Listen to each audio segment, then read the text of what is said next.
अस्सलाम वालेकुम। अच्छा जी, मैं हमेशा कहता हूं कि किसी भी सियासी लीडर की मोहब्बत में आकर झूठ ना बोलें। सपोर्ट करें जितना आप कर सकते हैं, लेकिन झूठ ना बोलें, क्योंकि वजन आपकी कब्र पर पड़ना है। अच्छे और बुरे अमाल का हिसाब किताब आपने देना है, सजा और जजा आपने झेलनी है। किसी सियासी लीडर ने आपकी कब्र में नहीं आना, वजन आपकी कब्र पर पड़ना है। इसलिए सपोर्ट करें, झूठ बोलकर लोगों को गुमराह ना करें। स्क्रीन पर आप लोग एक तस्वीर देख रहे होंगे। इसके प्रोग्राम आज से कुछ अर्सा पहले काफ़ी वायरल होते थे। मैं इस पर वीडियो बनाना ही नहीं चाहता था, क्योंकि इसके सवाल जवाब भी ऐसे होते हैं कि कोई इज्जतदार बंदा इसके साथ इंटरव्यू देना ही नहीं चाहता। सवाल जवाब होते हैं ना एक तमीज़ के दायरे में, लेकिन जो कोई मिरासी टाइप एंकर है जो तमीज़ को भूल जाता है सवाल करते वक्त, अगर कोई आदमी इसके सामने होता तो मेरा ख्याल है इंटरव्यू देने की बजाय इसके सर में जूते मारता। मैं आप लोगों को इसकी एक वीडियो दिखा रहा हूँ। ये वीडियो बनाना मेरे लिए लाज़िम थी, क्योंकि इसने झूठ ही ऐसा बोला है, इसने लोगों को गुमराह किया है। इसलिए मैंने इस पर वीडियो बनाना ज़रूरी समझा।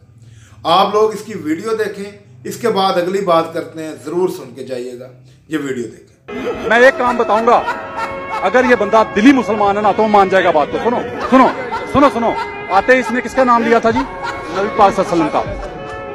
मैं बावजूद होके खाना काबा आपको साथ लेके चलता हूँ, वहां बैठ के कहूंगा कि पाकिस्तान का पहला वजीर आजम जिसने नबी पाक की हुर्मत के लिए आवाज उठाई दुनिया में,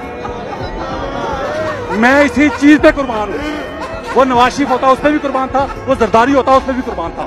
अब आए, चलें छोड़े। अच्छा जी, इसने कहा है कि इमरान खान पहले वजीर आजम है जिसने इस्लामोफोबिया पर आवाज़ उठाई।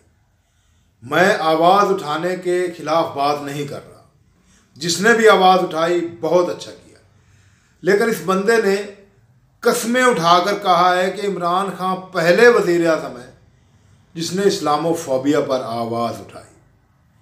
इससे पहले किसी वजीर आजम ने आवाज़ नहीं उठाई, और साथ में ये भी कह दिया है कि जरदारी साहब आवाज़ उठाते या नवाज शरीफ साहब आवाज़ उठाते मैं उनके साथ होता। तो मैं आपको ज़्यादा दूर नहीं लेके जाऊंगा, पिछले 2 टेन्योर की वीडियोस दिखाऊंगा। आप लोग ये वीडियोस देखें और वादा करें कि ये वीडियोस इस मिरासी एंकर तक पहुंचनी चाहिए, और इसका फ़र्ज़ बनता है कि सोशल मीडिया पर जिस तरह पहले वीडियो बनाई थी उसी तरह आकर माफ़ी मांगे कि मैं झूठा था। ये वीडियो मुलाहिजा करें। I want to express the strongest condemnation for the acts of incitement of hate against the faith of billions of Muslims of the world and our beloved Prophet Muhammad, peace be upon him. Although we can never condone violence, the international community must not become silent observer and should criminalize such acts that destroy the peace of the world and endanger the world security by misusing freedom of expression. Rising racism and religious hatred manifested in xenophobia and Islamophobia is erecting physical walls and psychological barriers between nations and peoples, even as our world becomes increasingly interdependent.